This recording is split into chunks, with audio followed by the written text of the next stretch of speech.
इस वीडियो में मैं आपको बताने वाला हूं कॉम्प्लेक्स फॉर्मेशन, जो एक बहुत ही इंपॉर्टेंट प्रॉपर्टीज है डी ब्लॉक या फिर ट्रांजिशन एलिमेंट्स का। जैसे कि आपको मालूम है कि ट्रांजिशन एलिमेंट्स में जो सेकेंड बी ग्रुप एलिमेंट है, जिंक, कैडमियम, मर्क्यूरी, इन एलिमेंट्स को हम ट्रांजिशन नहीं कहते हैं, लेकिन डी ब्लॉक है फिर भी कॉम्प्लेक्सेस तो बनाते ही हैं। तो यहां पे मैं कंप्लीट डी ब्लॉक एलिमेंट्स जो है वो कैसे कॉम्प्लेक्सेस बनाते हैं वो मैं एक्सप्लेन करने वाला हूं।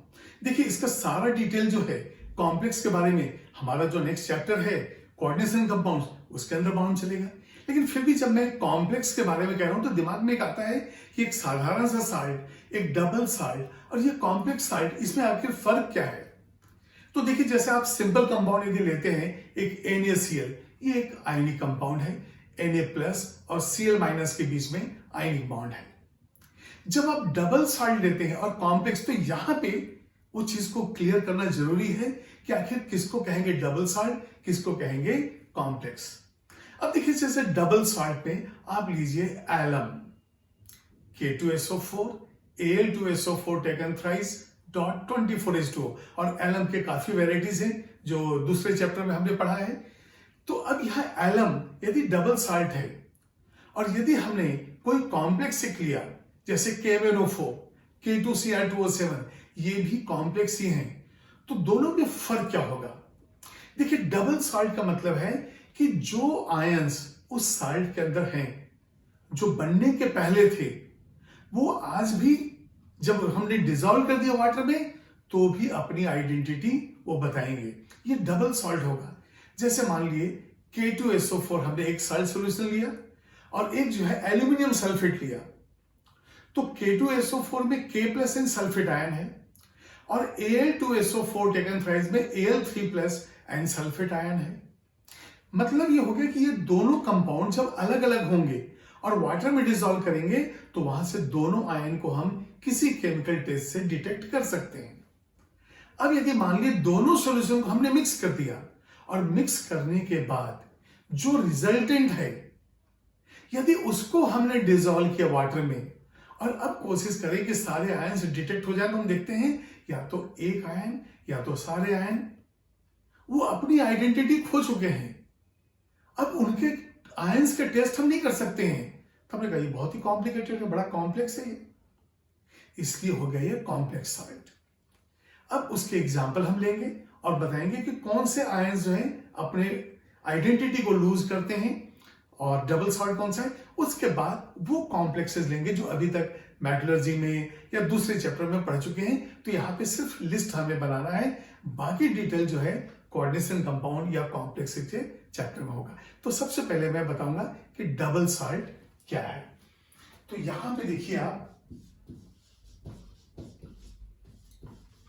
जब आप डबल सॉल्ट ले रहे हैं तो यहां पे दो साइड को जब आपने मिक्स किया और मिक्स करने के बाद रिजल्टेंट से भी सारे आयंस आप प्रोड्यूस कर रहे हैं, तो उसके लिए एग्जांपल मैं ले रहा हूं। डबल सॉल्ट का एक एग्जांपल मैं ले रहा हूं, K2SO4, इसके बाद Al2SO4 taken thrice, dot 24H2। अब एक ही एग्जांपल ले लेते हैं। ये है हमारा पोटाश एलम, ये जो है कॉमन एलम है और यही फिट के लिए है। तो यहां पे और कॉमन एलम, क्योंकि कॉम्प्लेक्स से पहले मुझे डबल साइड आपको बताना जरूरी है। अब ये देखिए, यदि मैं एक साइड लूं K2SO4, ये देखिए, और दूसरा साइड लूं Al2SO4 taken thrice, aluminium sulphate, ये हो गया पोटेशियम सल्फेट। अब यहां पे देखिए, इसका जो आयन है यह है K+, ये जो आयन है SO4 2-। मतलब इस K2SO4 को वाटर में आप डिसॉल्व कर दीजिए, आपको K+ और सल्फेट आयन दोनों के टेस्ट मिलेंगे, दोनों के केमिकल आइडेंटिफिकेशन हो सकता है किसी रिएजेंट को डालने से। उसी तरह से जब आपने यहां पे लिया, इसको आप वाटर में डिसॉल्व कीजिए, वाटर में डिसॉल्व होने के बाद ये आयनाइज हो जाएगा और वहां से Al3+ एंड ये सल्फेट आयन, ये दोनों डिटेक्ट हो सकता है। तो ये जो है एक साधारण से साल्ट है जिसमें प्लस और माइनस आयन है, वाटर में डालते ही वो आयनाइज हो गए। अब यदि मान लिए हम इन दोनों को मिक्स कर दें, आप इन दोनों को क्या कर रहे हैं, मिक्स, और मिक्स करके जो वाटर, देखिए एक्वस सॉल्यूशन आपने लिया है, मिक्स करने के बाद वाटर को इवेपोरेट होने देते हैं और जो क्रिस्टल बनता है वो देखते हैं, तो हमें मालूम चलता है कि ये तो एलम बन गया, ये पोटेशियम एलम बन गया।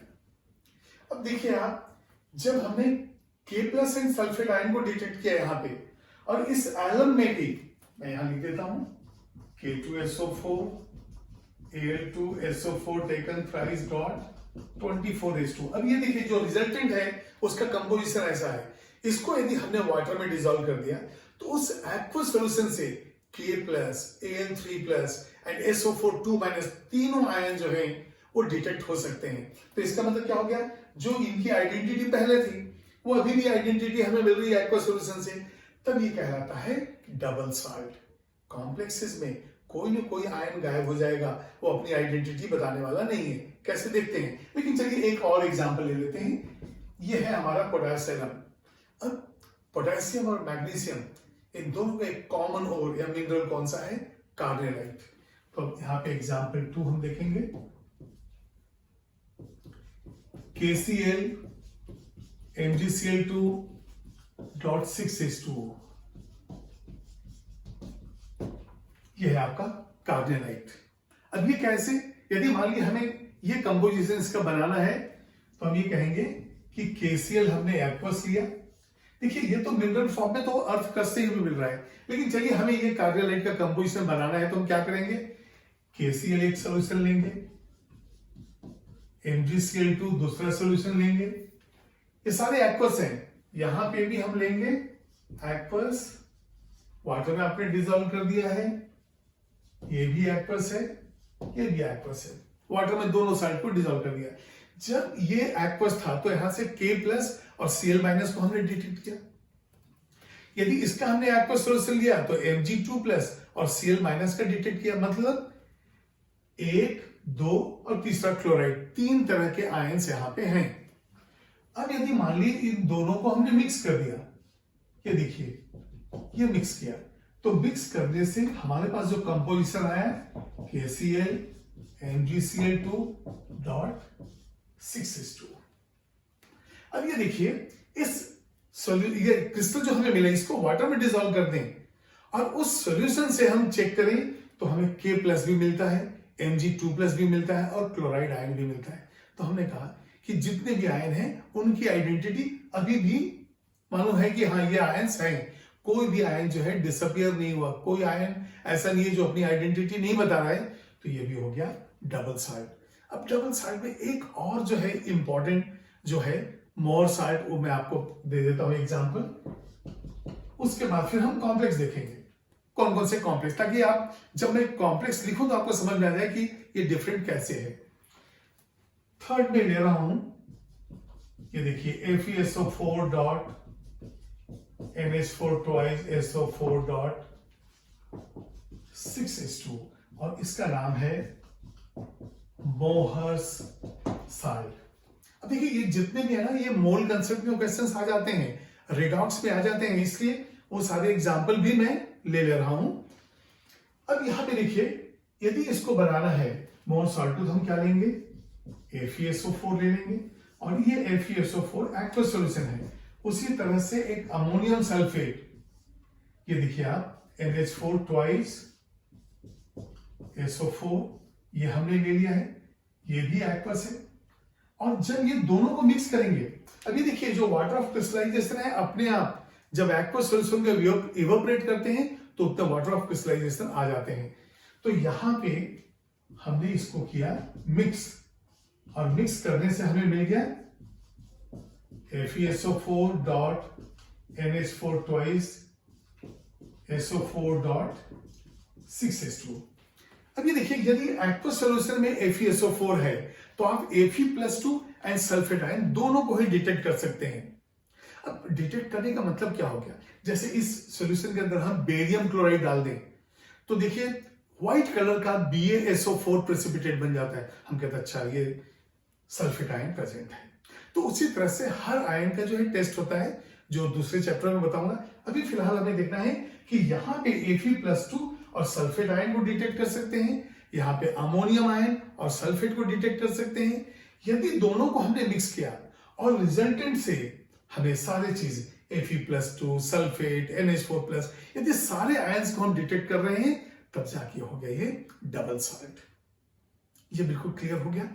तो अब डबल साल्ट जो है उसके अंदर और कॉम्प्लेक्सेस के अंदर दोनों में डिफरेंस क्या है? जब कॉम्प्लेक्सेस के लिए आप दो केमिकल्स को मिला दो और जो रिजल्टेंट है उसमें से कोई ना कोई आयन अपनी आइडेंटिटी खत्म कर लिया, तब बोलेंगे इसको कॉम्प्लेक्स। तो अब मैं आपको एग्जांपल कॉम्प्लेक्स का देता हूं कि कैसे बनता है और वहां पे क्यों हमने कॉम्प्लेक्स कहा है, डबल साल्ट नहीं कहा, तो उसको देखेंगे। अब जैसे मान लिए हम कोबाल्ट क्लोराइड ले लें। कोबाल्ट क्लोराइड जो है क्या होता है? COCl3। अब ये जो कोबाल्ट क्लोराइड है, यदि इसको अमोनिया के साथ मिक्स कर दें, ये देखिए ये हो गया हमारा COCl3 और इसको हमने अमोनिया के साथ मिक्स किया। अब देखिए यदि कोबाल्ट क्लोराइड का यदि हम एक्वस सॉल्यूशन लेते हैं तो CO3+ जो आयन है वो और क्लोराइड आयन को हम डिटेक्ट कर सकते हैं। अमोनिया को हम डिटेक्ट कर सकते हैं। HCl का रॉड लाएंगे तो HCl का रॉड जैसे ही लाएंगे इसमें से व्हाइट फिल्म बनना शुरू हो जाएगा, वो अमोनिया का टेस्ट हो गया। अब यदि दोनों केमिकल को मिक्स करें तो हमारे पास एक कंपोजिशन, वैसे 4 कंपाउंड्स 4 कॉम्प्लेक्सेस बनते हैं। मैं एक ले रहा हूं एग्जांपल, CONH3 6Cl3। अब मैंने ऐसा इसलिए लिख दिया कि ये कॉम्प्लेक्स है, लेकिन आप ऐसे भी लिख सकते हैं COCl3.6NH3। अब इस कंपोजिशन में हम क्या देख रहे हैं कि जो देखिए ये रिप्रेजेंटेशन है कॉम्प्लेक्स का, कि जिस कॉम्प्लेक्स के बाहर स्क्वायर ब्रैकेट के बाहर, चाहे वो लेफ्ट साइड में हो चाहे राइट साइड में हो, जो भी आयन है बस उसको ही हम डिटेक्ट कर सकते हैं।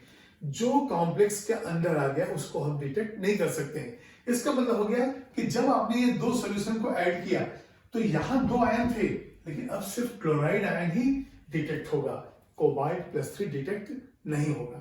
उसी तरह से अमोनिया, यहां पे तो आपने ग्लास रॉड जो है डिप्ड इन HCl लेके आया और व्हाइट फिल्म से डिटेक्ट कर लेंगे अमोनिया है, लेकिन यहां पे अमोनिया डिटेक्ट नहीं होगा। इसका मतलब क्या हो गया? Cobalt and ammonia has lost its identity. अब यदि इनकी आइडेंटिटी खत्म होगी तो बड़ा कॉम्प्लिकेटेड नेचर हो गया, इसलिए हमने इसका नाम दिया कॉम्प्लेक्स। ठीक है, तो यहां पे देखिए आप, ये हो गया CO3+, ये हो गया Cl-।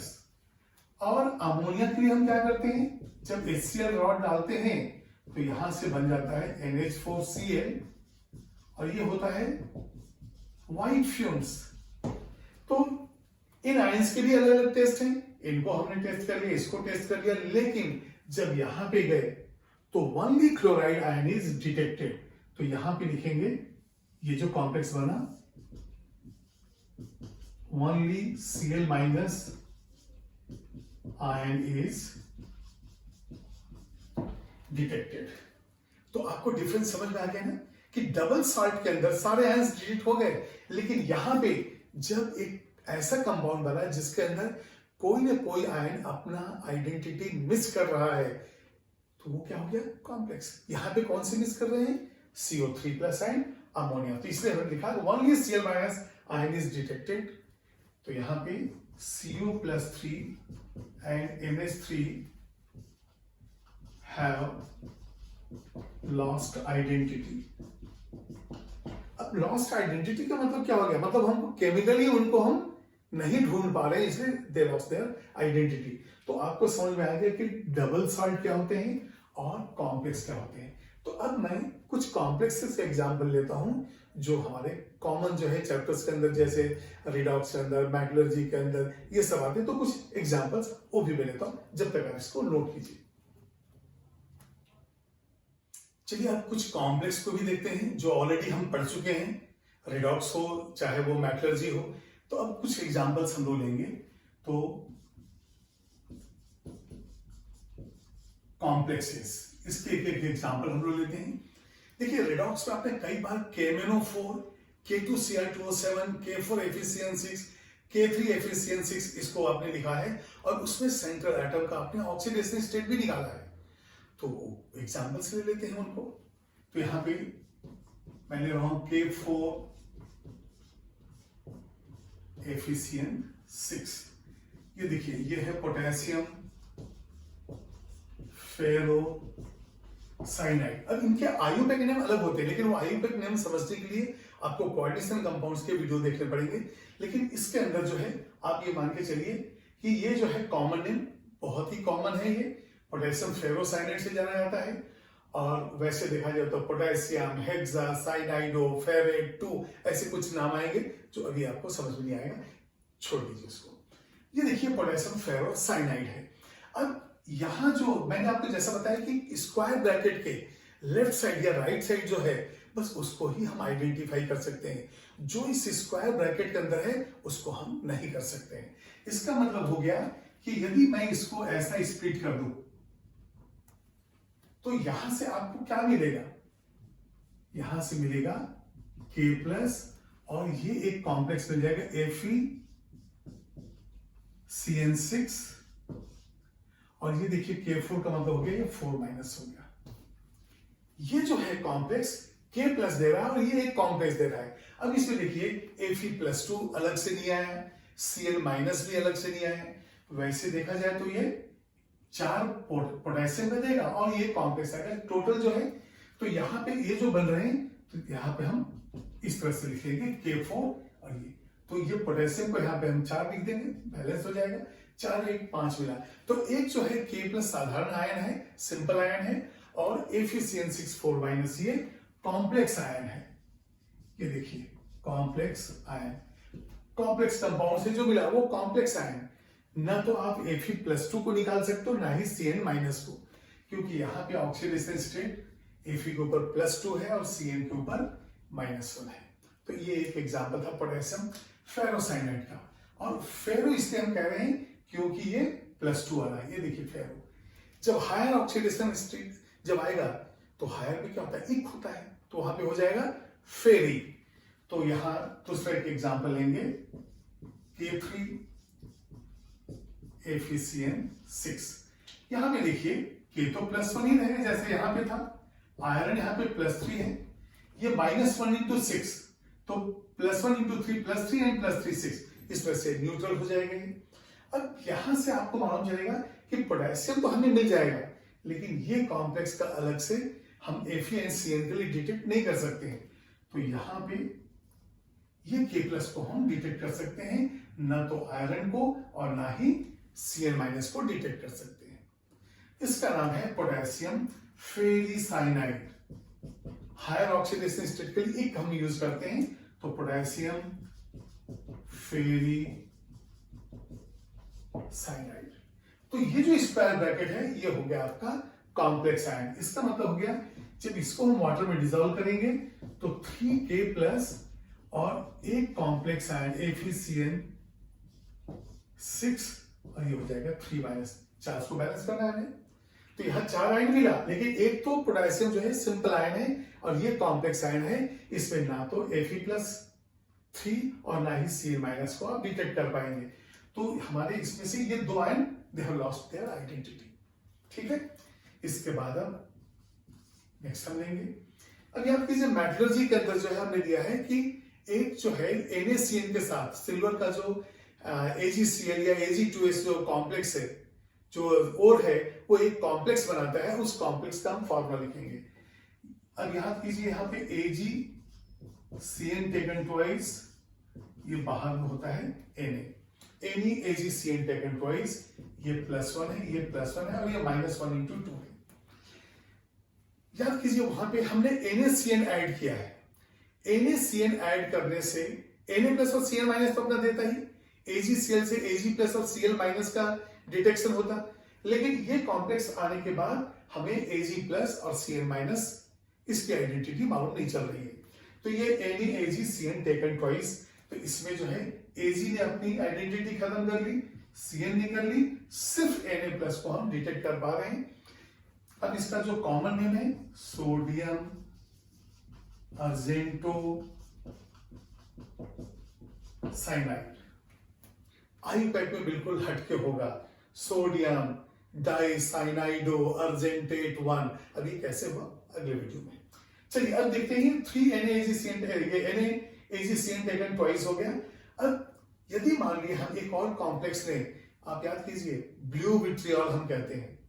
अच्छा ब्लू विट्रियोल तो हो गया, ये बताइए जब हम इस पे जिंक डालते हैं तो हाइड्रोमेटलर्जी में ये Ag बाहर आ जाता है और वहां पे जो कॉम्प्लेक्स बनता है उसको भी हम लोग अपनी लिस्ट में ले लेते हैं। यहां पे देखिए ZnCN4 ये होता है Na2। ये देखिए ये +1 × 2 हो गया, ये +2 हो गया और ये -1 × 4 हो गया। तो सोडियम जिंको साइनाइड इसको कहेंगे हम, ये कॉमन नेम है जिंको साइनाइड। अब क्या बता सकते हैं आप किसने अपनी आइडेंटिटी लूज की है? जो अब आइडेंटिफाई नहीं किया जा सकता है वो है Zn2+ एंड Cn-। यहां से सिर्फ Na+ को ही हम डिटेक्ट कर सकते हैं। तो ये जो है कॉम्प्लेक्स इससे बना था। जब इस पे हम जिंक रच डालते हैं मेटलर्जी में तो वो बनता है साइनाइड प्रोसेस, याद कीजिए मैकआर्थर फॉरेस्ट प्रोसेस। चलिए एक बार और देखते हैं। एक क्वेश्चन रेडॉक्स में आपने किया होगा कि 3D सीरीज के अंदर हाईएस्ट ऑक्सीडेशन स्टेट किसका है?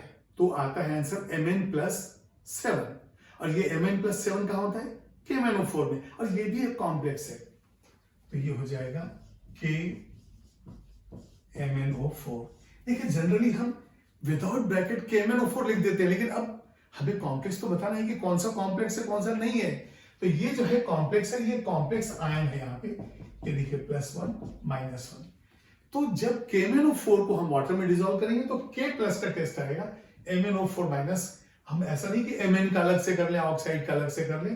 तो ये हो गया पोटेशियम परमैंगनेट। अभी मैं वही एग्जांपल ले रहा हूं जो बैटलर्जी या फिर रिडॉक्स में आपने पढ़ा है, उनको एक बार हम याद कर ले रहे हैं भाई। अब ये देखिए एक और है हमारे पास K2Cr2O7। इसको भी जनरली हम विदाउट ब्रैकेट ही लिख लेके काम चला ले रहे थे K2Cr2O7, लेकिन ये भी कॉम्प्लेक्स है। क्यों? क्योंकि K+ आप डिटेक्ट कर सकते हो, Cr यहां पे जो है जो +6 है आप इसको डिटेक्ट नहीं कर सकते हो, ऑक्साइड को भी नहीं कर सकते हैं। तो यहाँ पे जो है यहाँ पे +7 था, ये +6 है, ऑक्सीजन तो -2 होता ही है। तो ये जो है chromium and oxide and both are lost their identity. सिर्फ यहाँ पे K+ बता रहे हैं कि भाई मैं K+ हूं, मैं पोटेशियम आयन हूं, क्रोमियम आई डोंट नो। तो ये जो है अपनी आइडेंटिटी खत्म कर लिया और ये हो गया कॉम्प्लेक्स हमारे पास पोटेशियम डाइक्रोमेट। पोटेशियम डाइक्रोमेट, ठीक है। अब रिडॉक्स में एक और आता है ब्राउन रिंग। उस ब्राउन रिंग को देख लेते हैं। ये वेरिएबल ऑक्सीडेशन स्टेट के लिए भी हम लेते हैं आयरन के, और यहां पे हम लेंगे Fe(H2O5) NO bracket close SO4।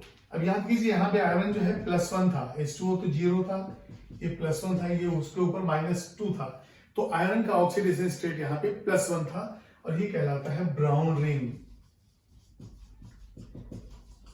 ये जो ब्राउन रिंग है नाइट्रेट आयन के टेस्ट में काम आता है। जब क्वालिटेटिव एनालिसिस हम पढ़ेंगे तो वहां पे देखेंगे कि ब्राउन रिंग नाइट्रेट आयन को टेस्ट करने के लिए होता है, ठीक है। तो ये ब्राउन रिंग यहां पे बन गया। नेक्स्ट अब लेते हैं। अब याद कीजिए हम कॉपर सल्फेट के केस में कहते हैं कि CuSO4 कलरलेस है, लेकिन CuSO4.5H2O ब्लू है। और इस पे ये भी क्वेश्चन आता है कि ब्लू विट्रियोल में कौन कौन से बॉन्ड्स हैं। तो इसमें आयनिक भी है, कोवेलेंट भी है, डेटिव भी है और हाइड्रोजन भी है। वो पॉइंट भी मैं यहां पे कवर कर लूंगा। तो सबसे पहले देखेंगे हम जो ब्लू विट्रियोल है, ये है CuSO4.5H2O, ठीक है। अब ये ब्लू विट्रियोल के अंदर जो है क्वेश्चन ये भी आता है कि ब्लू विट्रियोल के अंदर कितने वाटर मॉलिक्यूल्स कोऑर्डिनेटेड हैं और कितने वाटर मॉलिक्यूल हाइड्रेटेड हैं। तो इसमें बिल्कुल ही आपको याद रखना है कि 4 वाटर मॉलिक्यूल सिर्फ कोऑर्डिनेटेड है। इसका मतलब हो गया, ये देखिए CuSO4.5H2O, इसमें से 4 जो है हम कहते हैं कोऑर्डिनेटेड और एक को कहते हैं हाइड्रेटेड। तो अब क्या होगा ये CuH2O4 bracket close SO4 dot H2O। अब ये देखिए कॉपर के साथ कोऑर्डिनेट कोवैलेंट बॉन्ड से 4 वाटर मॉलिक्यूल एसोसिएटेड है, तो हम कहेंगे 4 कोऑर्डिनेटेड।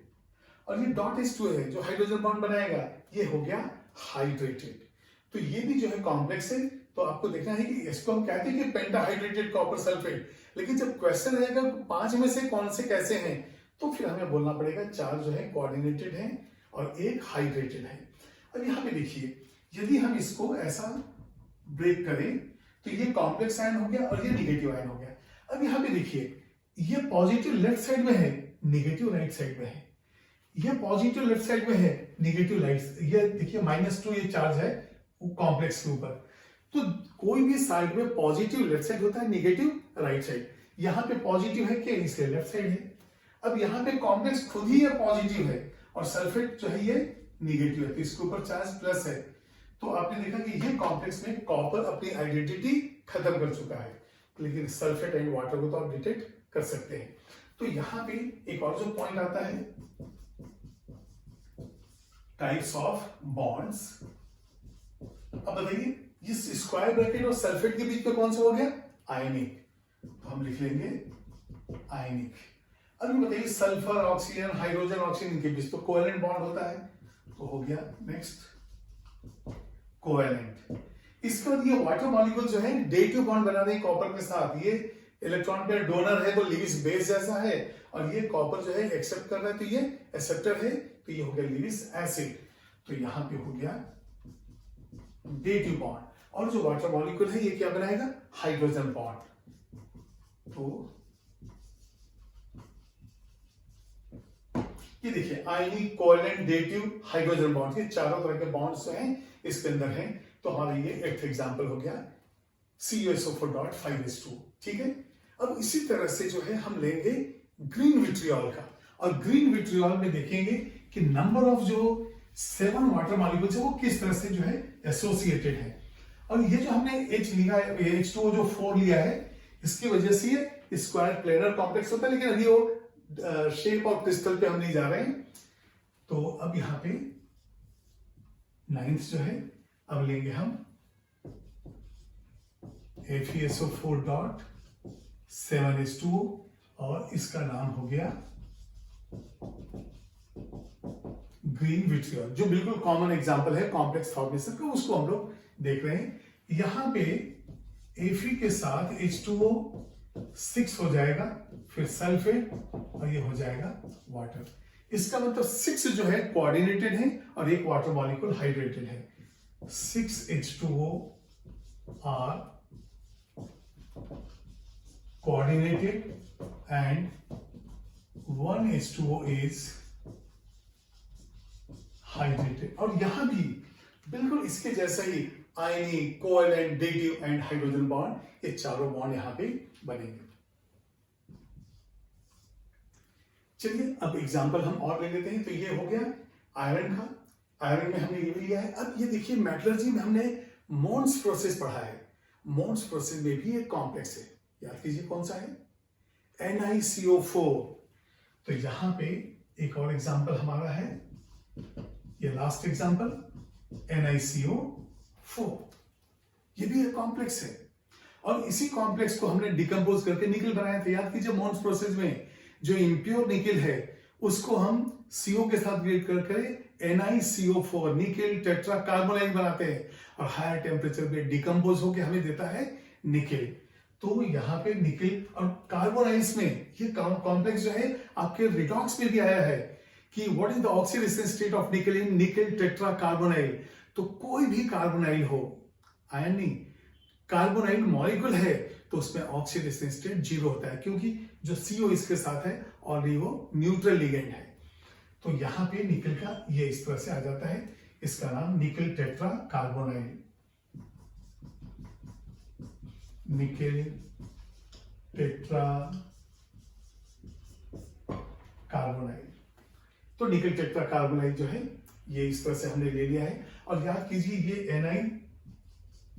इस तरह से था, इसको हम लेते हैं इस तरह से NiCO4, यहाँ पे 4 डेटिव बॉन्ड बन जाते हैं, ये टेट्राहेड्रल था। और जब हम डिकम्पोज करते हैं तो ये निकल अलग हो जाता है, ये CO पूरे के पूरे बाहर चले जाते हैं। ठीक है, तो इसकी भी अभी जरूरत नहीं है, बाद में स्ट्रक्चर में देखेंगे। तो ये जो है कॉम्प्लेक्सेस के कुछ एग्जांपल्स थे जो डी एंड ब्लॉक चैप्टर के अंदर हम बोलते हैं कि डी ब्लॉक जो है ये कॉम्प्लेक्स बनाते हैं। और इसमें हमने एक जिंक का भी ले लिया है जो डी ब्लॉक है, ट्रांजिशन तो नहीं है लेकिन वो भी कॉम्प्लेक्स बनाता है। तो चलिए ये जो है एग्जांपल्स आप नोट कर लीजिए। कॉम्प्लेक्स फॉर्मेशन से रिलेटेड मैंने 5 क्वेश्चंस यहां फ्रेम किए हैं, अब इनको हम डिस्कस करते हैं। लेकिन उसके पहले आप वीडियो को पॉज कीजिए और इस पूरे 5 क्वेश्चन को नोट कीजिए और अपने आंसर रेडी रखिए ताकि मैं डिस्कशन कर सकूं।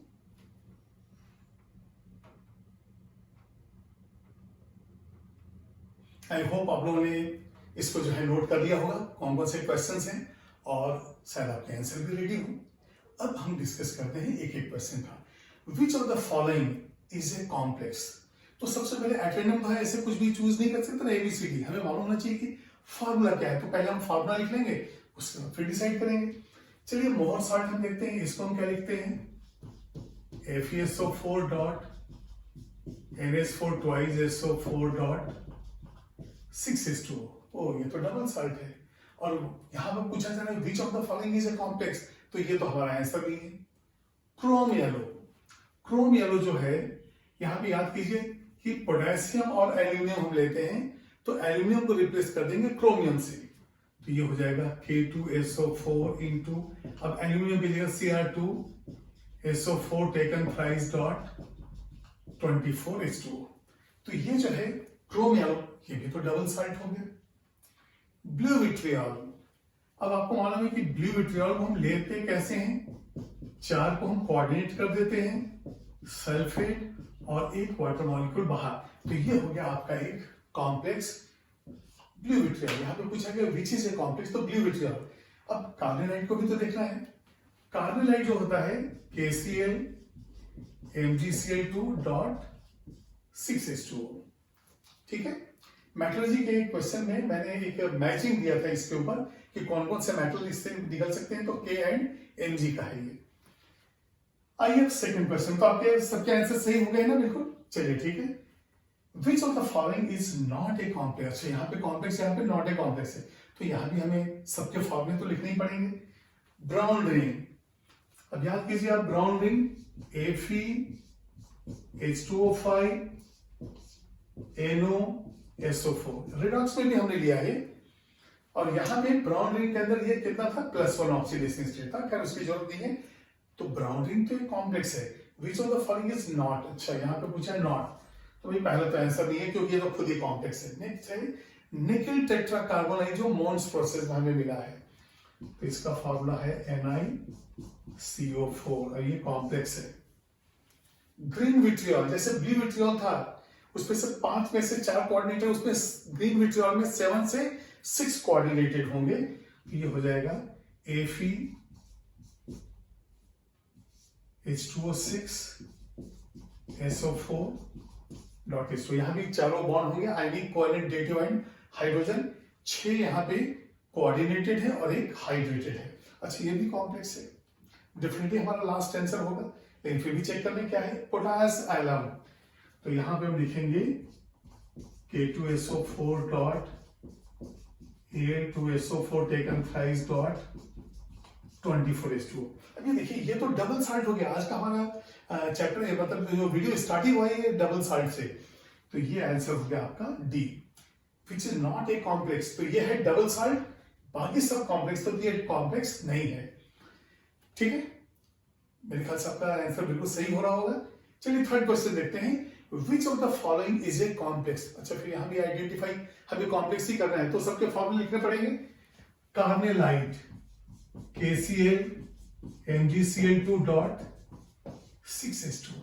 क्रायोलाइट, मेटलर्जी के एल्यूमिनियम के एक्सट्रैक्शन में याद कीजिए हम क्रायोलाइट ऐड किए हैं, और वहां तो सिंपली Na3LF6 लिख दिए, लेकिन अब कॉम्प्लेक्स की बारी आ गई है, तो यहां पे हमें लिखना पड़ेगा Na3LF6। ओ ये तो कॉम्प्लेक्स है, तो हमारा आंसर तो आ चुका, लेकिन फिर भी बाकी लोगों को देखना पड़ेगा। क्लोरेपेटाइट क्या है?